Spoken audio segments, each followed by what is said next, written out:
Okay, good afternoon, everyone. We shall make a start now. So it's a real pleasure to have the opportunity to speak to you today about this really important topic of English GCSE revision and what we can do to make sure that our students are revising effectively and in a way that's going to give them the confidence and the knowledge that they need to be able to go into their exams and do themselves proud and do you proud as teachers. So my name is Mark Roberts, and if you want to follow me at Twitter, you can see my handle there.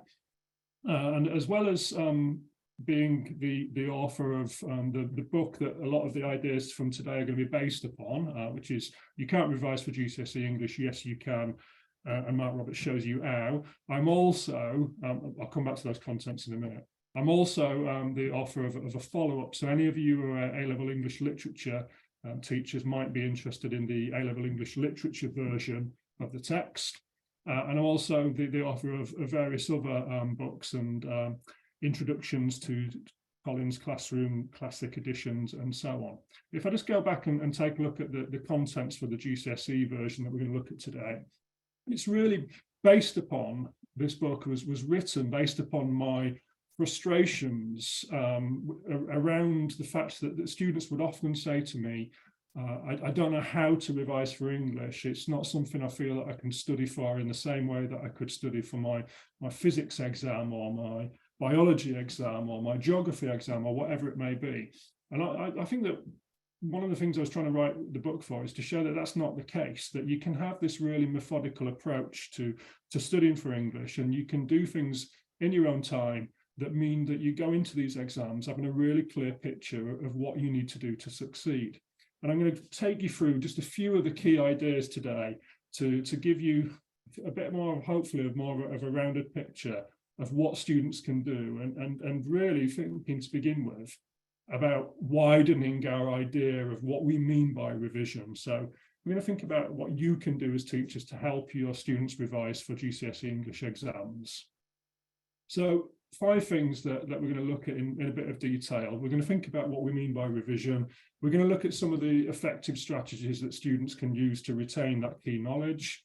We're going to think about how we can show them the different stages of the writing and revision process, thinking about what they can do in advance of exams to feel confident and secure in their knowledge before they go in there. And also this crucial idea of making sure that they stand out by having this really sophisticated form of academic expression. And that's something that I think we sometimes overlook when we think about revision for English. So first of all, I think as teachers, we sometimes give students a misleading impression by the language that we use. If we constantly talk about revision as this thing that you do, starting around this time of the year, as you get towards the end of a unit or towards the end of the course, and it's this feeling that it's something that you do at home or maybe in sessions after school, and kind of going over stuff and just kind of looking through your notes and that kind of attitude.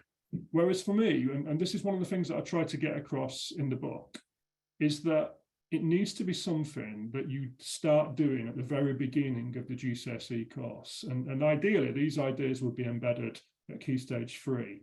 And that you think of revision as this little ongoing approach, constant practice, constantly revisiting things that you've been working on and stuff that you've worked on, not just in today's lesson, but a week ago, a month ago, and 6 months ago, and so on.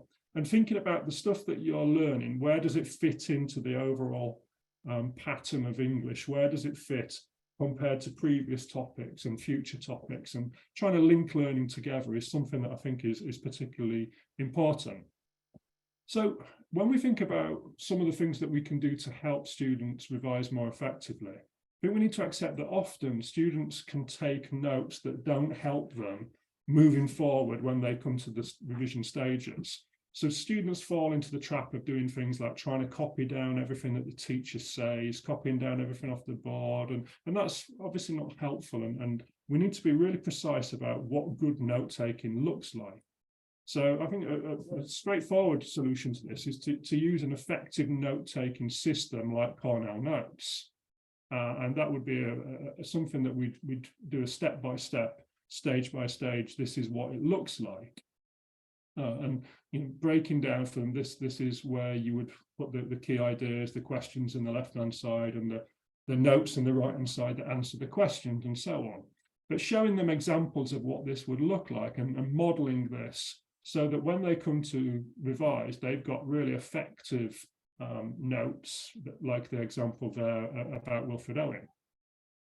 But I think you can take this on a stage further, and you can say, okay, well, we're not just talking about when you're giving like a little mini lecture, or whether you're showing them a documentary or something and they're taking notes, but also when you give them handouts, when you give them things to read about certain poems or certain characters, and think what might that look like in terms of taking effective notes for there. So say, for example, you've given them something like this about the poem My Last Duchess. How can they then turn this information, this really interesting, useful information, into something that they can revise from? So what might that look like? Well, picking a couple of key questions there and then having answers to those questions. And then the bit in red underneath summarizes the overall ideas. And it means that when they come to revise, they can use these questions, they can cover up the answers on the right-hand side, and they've got some ready-made questions and answers to test themselves on. So it's something that they're doing something active. They're generating interesting notes, and notes that are going to be useful as part of this revision process. Another example here, something about Darwinism in Jekyll and Hyde, and then turn it into some useful notes. Okay.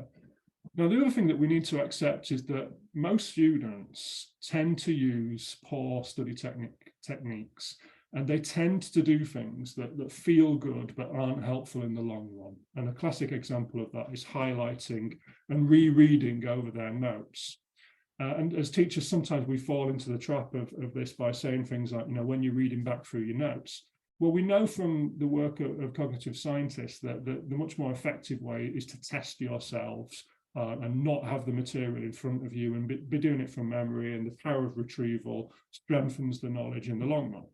So we need to show them how to use retrieval and spaced practice, how to make sure that they're not just testing themselves, they're testing themselves on things that they've studied going back a while through the course.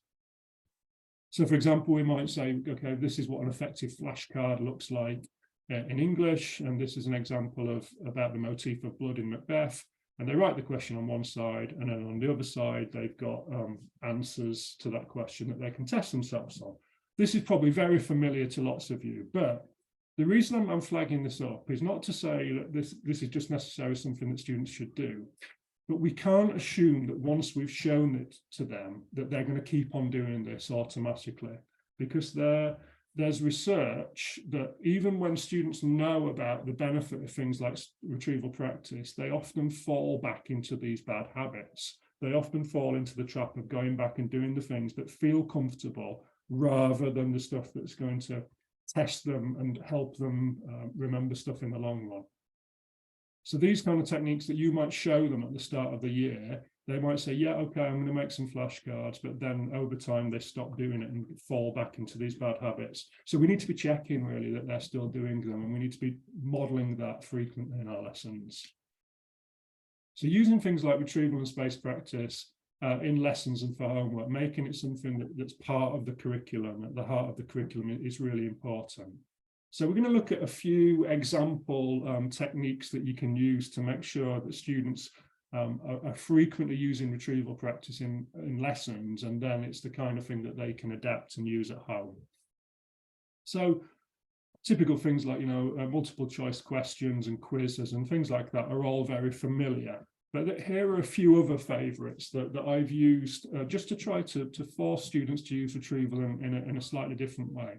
So if you were to study the Power and Conflict AQA anthology for poems, those are 5 words there that are all related to drink or drinking, and they are all single word quotes from the poems. And I like to put single word quotes up on the board and say to students, can you tell me the wider quotes? And you might want to just quickly test yourself if you teach that anthology. Can you remember those particular quotes? Can you remember the wider quotes that go with them? I'll just give you another second if you're thinking of those. And then there we go. Okay, so actually they're a mixture. Sorry, my mistake. So some of those are from the poetry. The gin one is from Jekyll and Hyde. The vodka one is from the play DNA. And then we've got this some of the others with the poems. So yeah, a nice mixture there. So following these kind of patterns. So one kind of thing that you could set yourself, as a teacher or in your department, is to think, okay, well, can we play around with this a little bit? I did it on a theme there of kind of to do with drunkenness. Could you do it where they all start with the same letter, or they're all abstract nouns, or you go back to the quote and you pick the less obvious words? So instead of saying plague from A Plague on Both Your Houses, you could use both or something like that. And can they still prompt themselves to remember them? Odd one out is a nice, interesting one. These are going across horizontally. So which of these is the odd one out and why? Often there's more than one right answer with those, and it can lead to some interesting discussion and debate. This one encourages space practice. So this encourages students to go back and look at things that they've studied previously. So in this case, you're looking at the Shakespeare play, one of the poems, the novel from the 19th century, some other poem ideas, and then going back to a different Shakespeare play and thinking about putting all those together. The numbers down the left-hand side are the number of things they have to do for the thing on the right. This is a fun little game where you think of a character and you do a gradual reveal. So you just give them the 20-point clue to begin with, and you work your way down. Can they work out which this character is?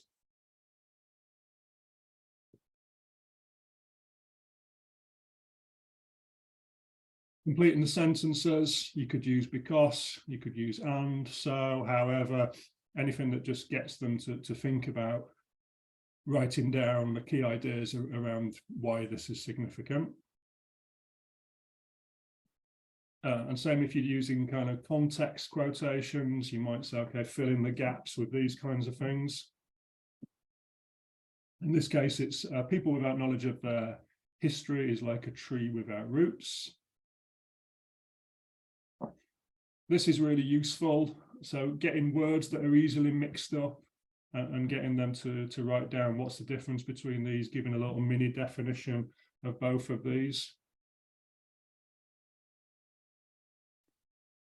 But when we think about retrieval practice and a lot of the kind of quizzes and those kind of multiple choice questions, the kind of things that we look at often, it's thinking about the basics of knowledge retrieval, and those things that are really important, the foundational knowledge, that knowing quotes and knowing stuff about characters and so on, that are really important. But we know as English teachers that whilst they're necessary, they're not sufficient. Then it's not enough on its own just to know the details of the plot or just to know key quotes. You've got to be able to do something with it. And whilst we might start off with our retrieval with these basics, we've got to then make sure that we're using retrieval in a more refined way, where we're thinking hard. So, for example, when we get onto our kind of final bits of retrieval, we might think about more complex questions for them, questions that are almost like essay questions, so kind of statements that are big questions that are getting them to think about those kinds of things. So you might have, for example, a statement that you put on the board where you say something like, this is the most important scene in the play. Do you agree or disagree with it? Give reasons to explain why. Or you might look at certain characters and say, put a statement on the board where you say something like, Lady Macbeth is more ambitious on behalf of her husband than she is for herself. Do you agree or disagree? Things like that. And I think that those kind of statements are statements that people often forget to use, and it's ideas that people often forget to use when they're thinking about retrieval. That's a really powerful form of retrieval that I think we need to make sure that we're using that as well as the basic knowledge foundation stuff. So the next thing that we need to do is to make sure that we're modeling each stage of the process. So we show them how to take notes, we show them how to make flashcards and use them, but we also help them understand why we pick out certain quotes and what we're thinking about when we're thinking about what makes a good quote a good quote. looking at the ones that are the most high utility, these killer quotes that can hopefully fit in for most questions. But then we're also thinking about how do we bring in the context that we need around our literature essays, and what can we do to make sure that we're improving our introductions and our conclusions, and so on and so on and so on. So every stage of the process is something that we need to be showing them how we do it so that they can put this into place during their revision. So, for example, you might look at some certain important quotes and say, what makes this the most important quotation in this section of the novella, things like that. Another example here from Macbeth, really breaking it down, what makes it such an important quotation, and how can that then be applied to different essay questions. So we'd look at things like, I'll give you a question about loyalty, and in this case we're applying the idea of this quotation to a question about loyalty and writing an introduction in this way, and that's really good practice. But then what could I say if I give you a different question? Can you adapt that question and adapt that quotation to fit a slightly different theme question? So if you get a question about any of these. So I think this is a really good form of revision, saying to students, you've written a paragraph for me, which is based on a particular quotation, or you've used an introduction for this one. I'm going to give you different questions. Can you now adapt it to make it fit that question? And the student would have a go at doing that.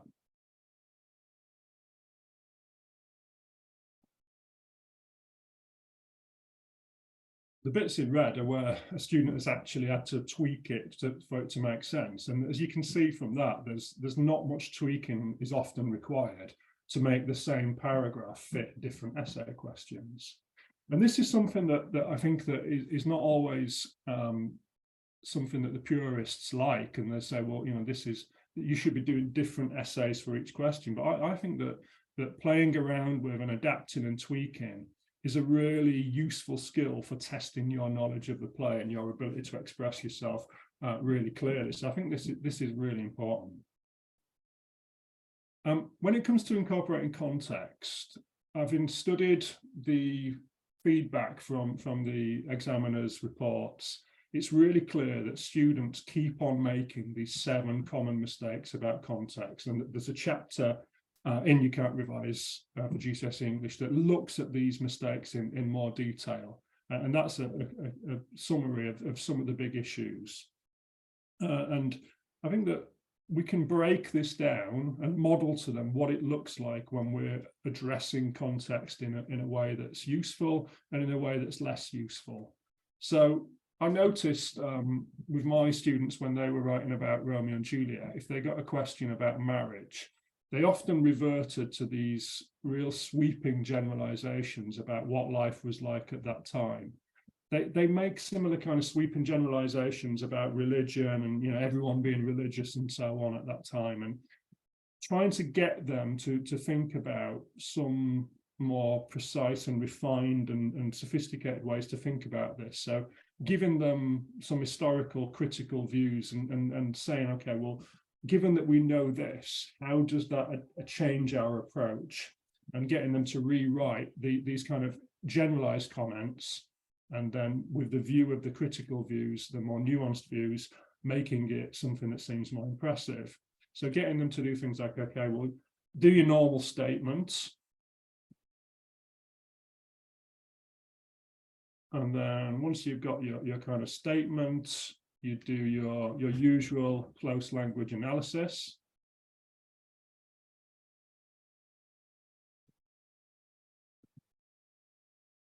And then the crucial bit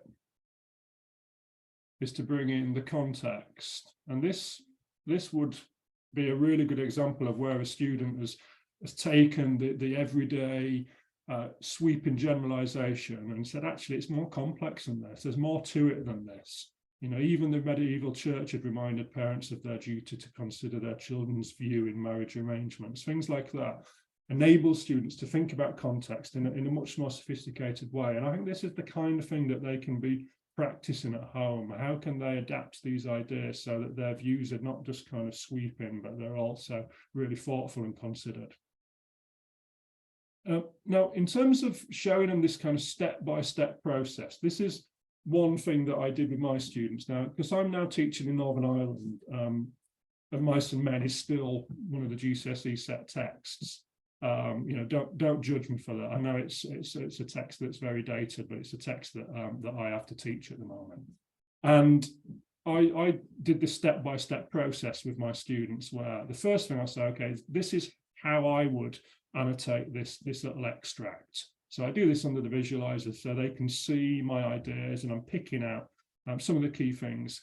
And I show them that I do things like I circle the key words, and then I write down synonyms at the side so that I've got impressive vocab ready to go. I'm writing ideas as well as techniques at the side, and so on. And then I give them plenty of opportunities to do this knowledge recall on this kind of stuff. So, looking at the kinds of things that I've picked out, getting them to be able to test themselves on it at the start of lessons and so on. But then I give them this more complex statements that I was talking about earlier, that when we're really stretching them. So this kind of statement on the board, do you agree with this? To what extent do you agree with this? Then I would say, okay, well, if I was writing an essay on this question, does Curly have power, or does he actually lack power? Because it's a kind of on the surface, beneath the surface kind of question, I'm going to use a table where I look at, it seems to be like this, but in reality, it's like this. So I'm showing them different planning strategies depending on what type of question it is and what it's asking. Then I'll give them an example paragraph live under the visualizer so they can see what I'm thinking of.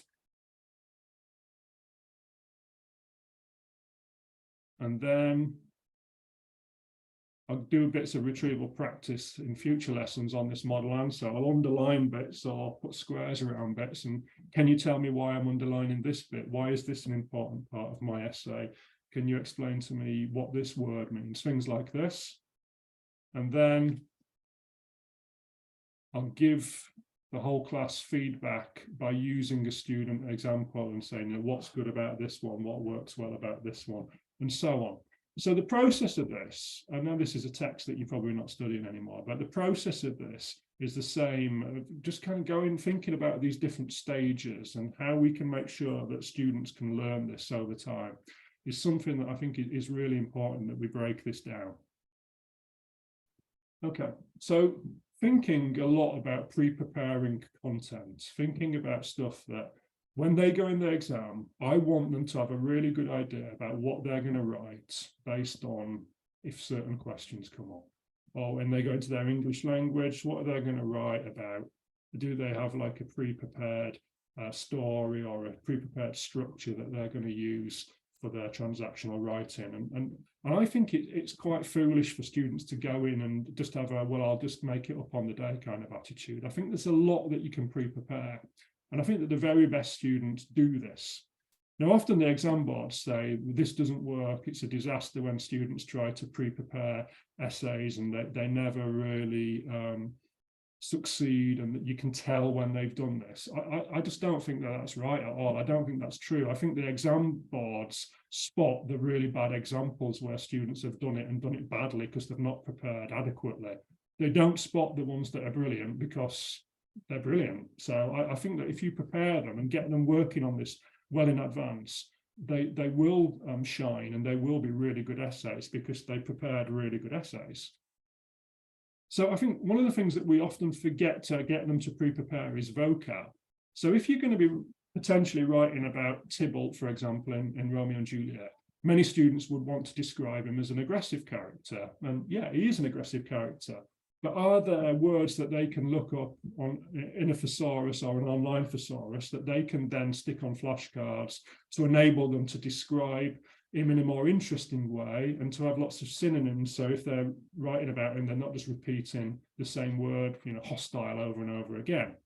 So they might look at these kind of things and think, okay, well, which of these would suit Tybalt best. You know, truculent Tybalt has got a nice little ring to it, hasn't it, with the little alliteration there. But, you know, is he antagonistic? Is he belligerent? And so on. And they might start to think, okay, well, are these words that, because I've learned them about a character that I'm going to be studying, can I now use these in my English language? So can I talk about pugnacious youths? Or can I talk about bellicose politicians and so on? So once they've learned them, get them to use them and adapt them in different circumstances. To what extent can this adjective be used for different characters that we've studied, and so on, things like that. And I think that often when they're doing things like their transactional writing, but generally, students will often, if they're not confident with their vocabulary, will use really basic words like, you know, good and bad. And if they're writing transactional stuff, you know, this is really unfair because it creates stress for teenagers. Yes, it does, but you can't keep on saying the same kind of thing. So these are the kind of words that you want to make sure they've got synonyms for, and that they're sticking them on flashcards and learning varieties. So for stress, they've got, you know, anguish and anxiety and concern and turbulence and whatever it may be. Also, when we're talking about word level, thinking about making sure that they're not just using analytical verbs like suggests and implies and conveys, but they're also thinking about evaluative verbs. So the top students are the ones who really think about what is the author trying to do, what's the author's intention, the author's message behind this, and thinking, you know, is the author kind of exposing something? Are they mocking something? Are they eulogizing something? Whatever it may be. So really thinking about how students can use these evaluative verbs to really raise the level of their analysis. And this is an example that I'll let you just look at briefly.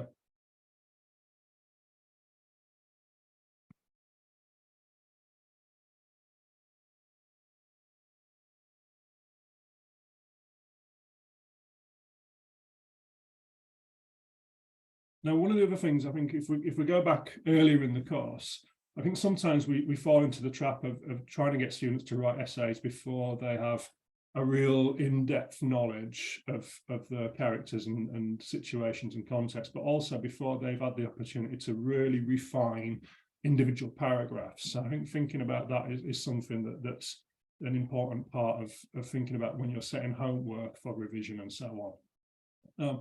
But for example, when you're looking at essay introductions for poetry, there's a section in the book that looks at this, and this is a little pattern that I like to use when I'm analysing poems, and my introductions will look at form, tone, conceit, and deeper meaning. And there's examples like this from My Last Duchess, how he uses dramatic monologue form, uses this arrogant tone, this conceit of the painting that seems alive, and looking at some of the deeper meaning that this might reveal. It's a really nice way to show from the outset this sophisticated understanding of the poem right from the introduction. But then thinking, okay, well, how can I now use that same kind of structure to compare with a different poem? The blue bits are the parts that have got the comparison bit, and then the red bits are where it's using that same structure.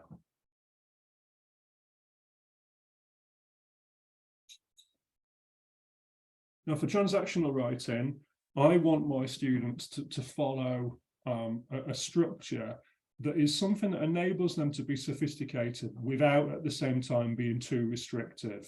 I don't want it to be something where it's very much, you know, you have to do exactly like this. I want it to be, you know, this is a sophisticated way that writers write articles and speeches and so on. And these are a few tools that I think you could include, but you've still got this freedom to play around with it. I think that's important.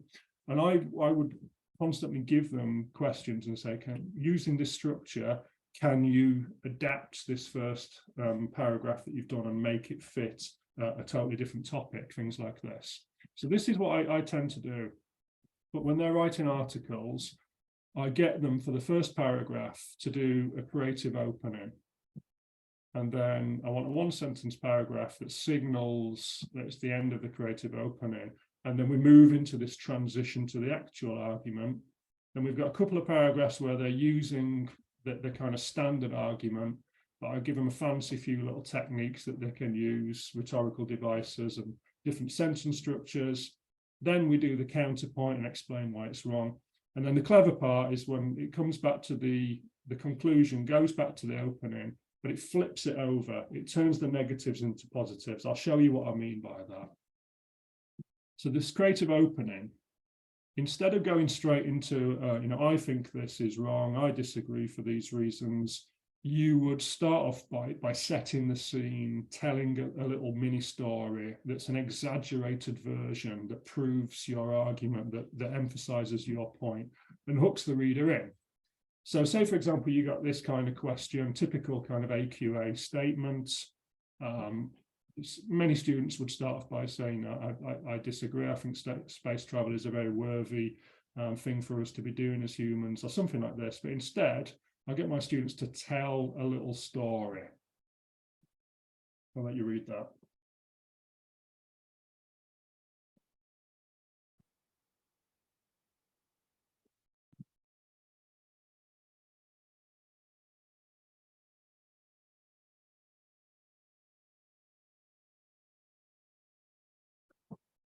So it's got this catchy little scenario where, because space travel is now done on the cheap, everything is dangerous, and we've got this kind of disturbing scene where this astronaut is dying, and we get this classic allusion to Houston, we have a problem, but he's not even able to finish that sentence because everything's collapsed and he's kind of everything's imploded.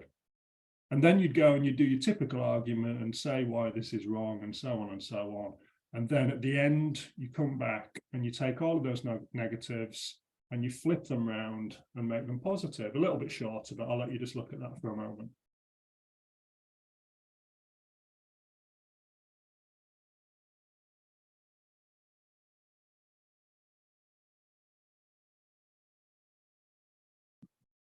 So hopefully we'll see that this brings around this sophisticated cyclical structure. And as part of revision, say to students, okay, you've done that one now about space travel.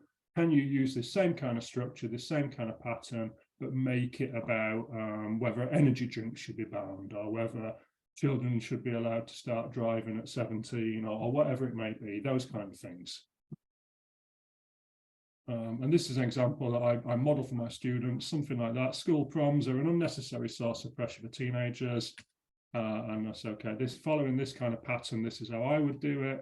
So I start off with my description with this stretch limo turning up. Things have got completely out of order, with people turning up in Gucci dresses, and there's paparazzi there, £500 a head, and people signing autographs and so on. The Flash Town Grammar School prom has begun. And then I kind of go through my transition, talk about why these things are outrageous, another problem, and then some people would argue as the counter point. And then I go back to my story, but this time this ridiculous hotel situation with limos and things is just a group of children hanging out at a youth club, excited for each other, relaxed, fun. The Modest Town Grammar School Leavers event has begun, and it's completely flipped around, and it's a positive. And it's just something that students, once they've got this kind of structure, can really play around with it at home and make it work for them. Okay. The final thing I'm going to talk to you about, just for a couple of minutes before I give you the opportunity to ask questions. I can see loads of messages coming into the chat box, so hopefully there'll be loads of questions. But it's just thinking about academic writing and this quality of expression. We spend so much time asking them to learn quotes and to make sure that they understand how to answer certain questions and so on. But this expressing themselves so that they're really concise and coherent, but also they've got this sophistication that we want them to have, is something that's really important.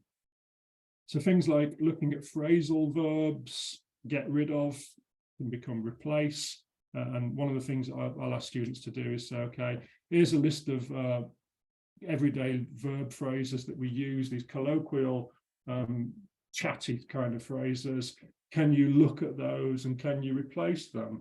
Just have a look for yourself and think for 10 seconds or so, what would you do with those? How would you replace these? Sometimes it depends on the context of what it is that you're trying to say. Then you might do things like this.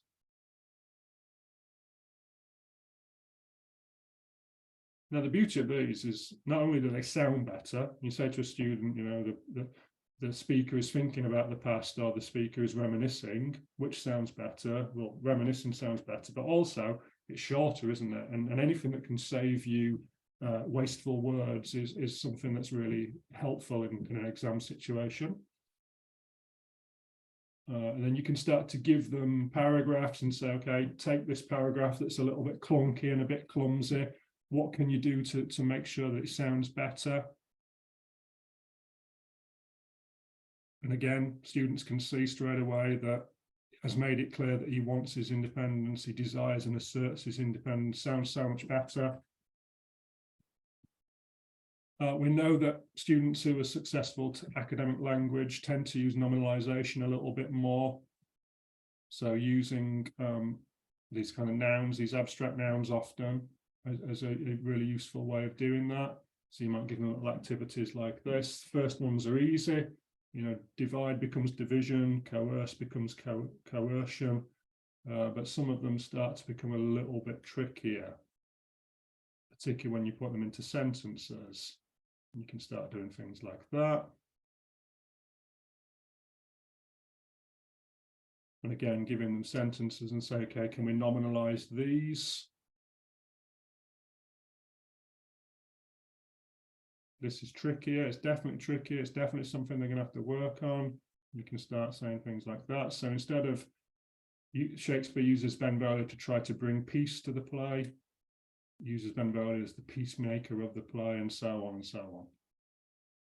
Same with sentence structures. This was part of my transactional writing structure, thinking about ways to vary sentence structures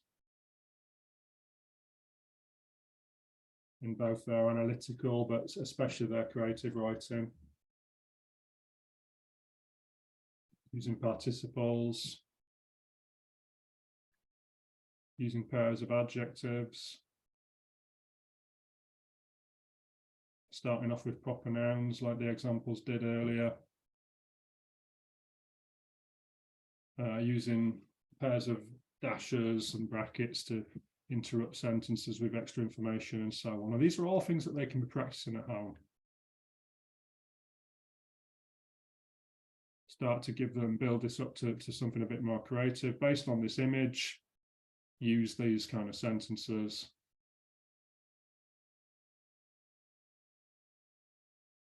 That you can show them an example without that sentence variety.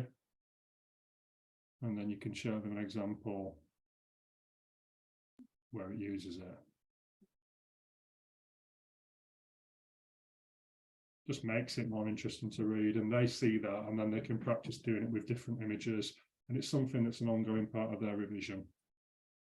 Okay, so hopefully that gives us a quick overview of the kinds of things that I get my students to work on.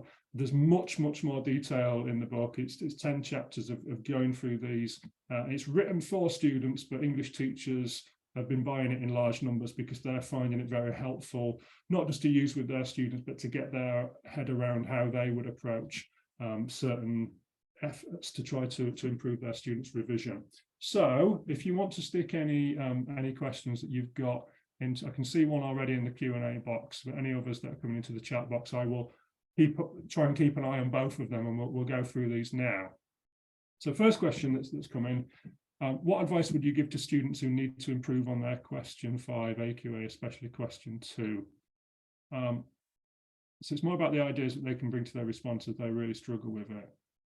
It's hard, isn't it? Because you've talked about the solid structure that you model and teach, and that's what I do.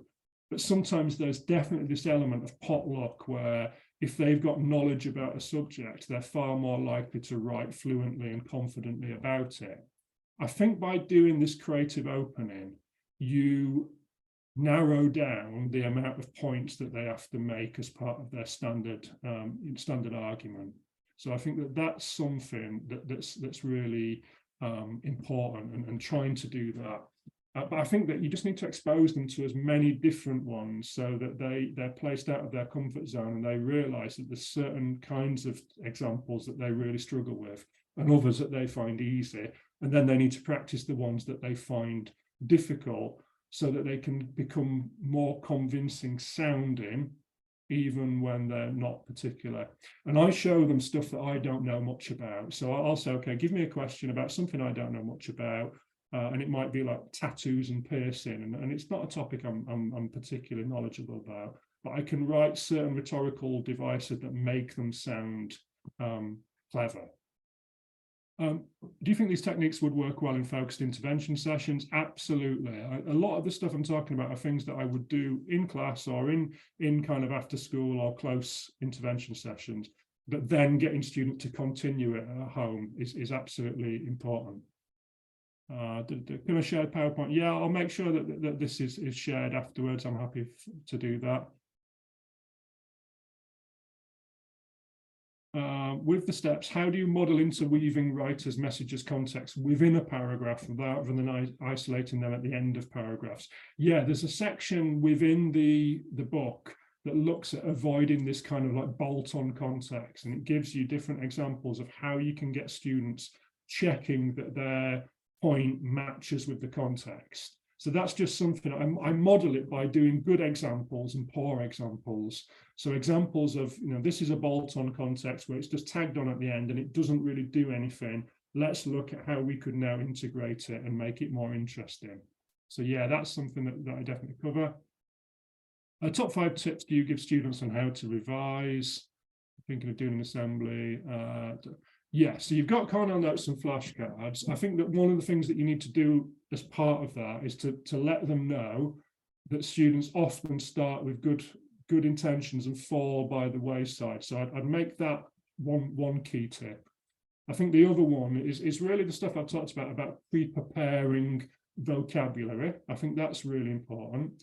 I think that also you've got to be adapting essay questions. So write an essay, can you adapt it to a different essay question? And then for your creative writing, giving yourself different images, and can you come up with an interesting story that would be applicable to different images?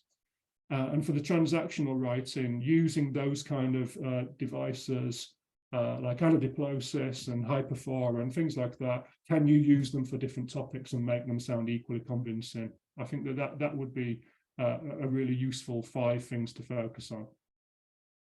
Have you found that students who try to write an anecdote or story for transactional writing then spiral their article into a mini story? I've seen this happen, so I'm not sure how to get them to move away from it. It's spooky that you say that. I've been marking some mock exam papers today with my year 10s where they did exactly that. And you just have to allow them to see that when they do that, they're missing the purpose and audience, and they lose marks as a result of it. So I would mark them harshly and say, listen, I'm looking for my anecdote, my mini story, to be 2 short, relatively short paragraphs. And I would be prescriptive and say, I don't really want any more than, say, 2/3, 3/4 of a side of A4. And I just put a little line in and say, your story has gone on too far. You're not hitting the success criteria. You've gone from writing a really interesting, catchy opening to something that's overtaken. And just be honest with them about, this is not what happens in a piece of transactional writing. You can have a really exciting, engaging story or anecdote, but it can't take over the bulk of the article. That's not how it works. So just keep on modeling it, and they'll learn from their mistakes. How early do you start to implement some of these strategies and skills? Do they appear anywhere in Key Stage 3? Yeah, absolutely. We really do focus on this idea of making sure that revision is an ongoing thing, not just done towards assessments. We also make sure that as part of our retrieval and flashcards and self-quizzing, that everything is done from Key Stage 3 onwards. And they particularly understand that with literature texts, we've got the kind of foundational knowledge, but then we've got to make sure that we're practicing our analytical work as part of our revision as well. Do you think that group revision works? Interesting question. I think it depends on the context. I think if you've got students who are really motivated, who can test each other, can push each other on, I think it's useful. But I would say realistically, English is largely a subject that needs to be done with maximum concentration, lots of silence, lots of extended writing, and you can't get away from that at the end. I think the initial stages, you can do this, let's sit around and test each other on quotes and things like that. You can't really do it in the long run because it has to be done for yourself on your own for longer periods of time. So I would make it clear to students that they have to be honest that in the long run it's not helpful. I wrote in the wrong box. How would you go about testing recall? How would you successfully implement multiple choice questions? So multiple choice questions, a lot of the research tells us that there's optimal ways of using them. So you're looking for 3 or 4 answers, one that's definitely correct, and then at least one plausible distractor, so one that could be correct. Don't go for kind of none of the above or which is not the correct answers. And I think that you just have to bring them in class at a stage where you've got these common misconceptions and you're using your multiple choice quizzes to bring out those misconceptions and to use it as a way of going through and kind of debating and discussing. I think the worst thing you can do with these quizzes is kind of give them the answers, copy down the answers off the board, right, who got 8 out of 10, right, okay, let's move on. You've got to use them as a prompt for further exploration of why they're getting these questions right or wrong. I think that's particularly important. What do you think teachers should focus on in classroom revision lessons versus intervention lessons? I think that ultimately you've got to think about what is it that you're doing these like revision lessons or intervention lessons for? Are you trying to stimulate them to think about the text in a different way, and it's more of a kind of a lecture style, really getting them to consider some of the more sophisticated ideas around a text? Or are you giving them the basics because these are students who didn't get it first time round? And often you've got a mixture within the audience, and that's not easy, is it? So I think you need to think about what is your rationale for running these sessions and for running these intervention or revision lessons. And for me, I think if you've got students who are just turning up because they didn't do it first time round, that's not an effective use of your time. If you've got students who are turning up to really try to enhance their knowledge in a different way, well, then spending an hour with them after school might feel more worthwhile. Honestly, I think that if you advertise that you're going to be doing lots of revision lessons, it often gives some students a green light not to do as much revision at home. And for me, I think that a lot of it is being honest with students and saying, I'm going to show you some brilliant stuff in class. I'm going to give you all the tools, but a lot of it, you're going to have to go off and do it at home, with my support, with my guidance, but a lot of it's on you. And I think we have to be honest about that. And to be honest, I'm not a massive fan of revision lessons after school or intervention, pulling students out to do different things with them. I'd much rather think about in the classroom, what do they need to do well, and how can we give them support on this? Thanks very much for the feedback there. Okay. Any other questions that have come through? I know there's a load of stuff in the chat box, but any other particular questions that anyone has?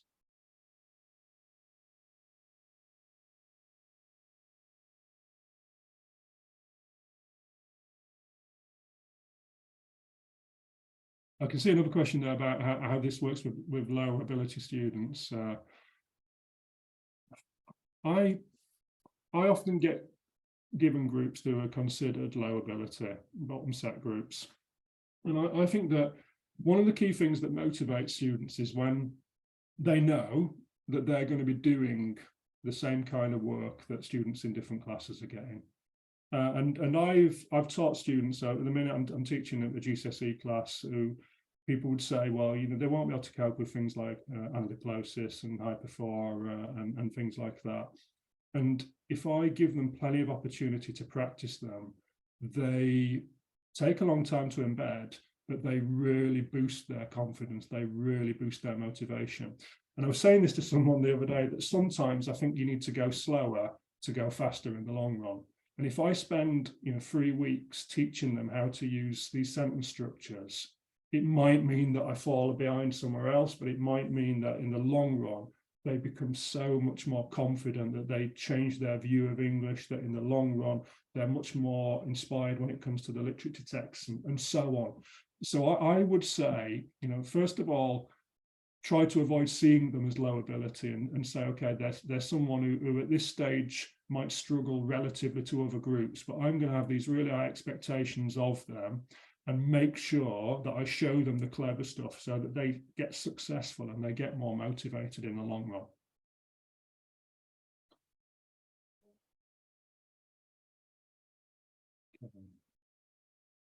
Do we use knowledge organisers? Good question. We've been using them with our first years, and it's something that we're constantly trying to refine our use of knowledge organisers. The dangers with them are that you end up focusing on the wrong things. You end up giving students the misconception that this is all that they need to know. Whereas really, they're a useful tool for saying, okay, this is some of the core stuff that you've got to know, but there will be a lot more that you need to know in addition to this. It's a starting point. There can only ever be a starting point. And so we do use them, but we don't, I suppose we don't kind of give them the impression that the knowledge organizer is everything. It's always going to be something that we're going to test you on. We need you to make sure you know these bits, but you'll also need to do the thinking hard, kind of big statement questions as well. So we do use them and we've introduced them, but we're kind of constantly trying to refine our use of them, I suppose would be the best way of putting that.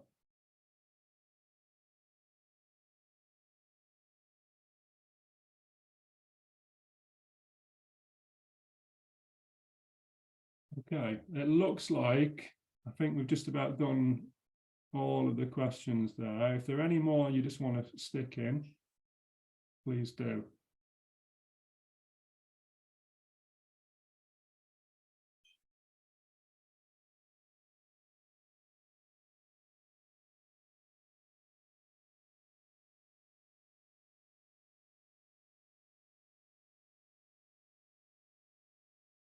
Okay, thanks very much, everyone.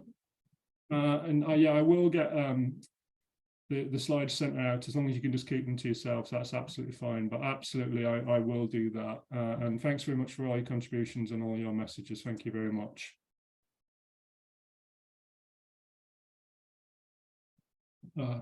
Yeah, question there I can see, is your book accessible for parents to use to support? Yeah, it's written so that it's aimed at students, so the language is trying to keep it as straightforward as possible. So yeah, definitely, I know a lot of parents who a lot of colleagues who I work with have bought it for their children as well and have gone through with it. So yeah, it's definitely accessible and parents have found it really useful. And then I see the question, how much time does it take to embed all this? English is such a time-poor subject. Yeah, as I've just said, it takes time, but I think that, like I said, if you do it right and you stick to it, that they, in the long run, they make more progress. I think that the basics, getting the basics right about things like sentence structures, and why we're choosing quotations, what we're looking for when we're choosing quotations, how to annotate effectively. It's time that I think is really well spent. And yeah, we've got a lot to cram in, but it does save us. And yeah, I would start early. I would start from first year. I would start from year 7 and just work our way up. And then hopefully by the time you get to GCSE, there's less to do.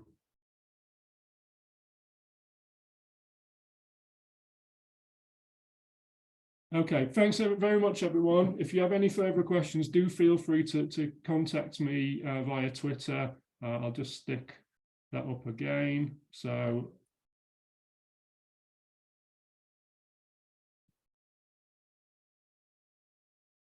at Mr_English Teach, if you want to follow me and ask any follow-up questions there, I'd be very happy to do so.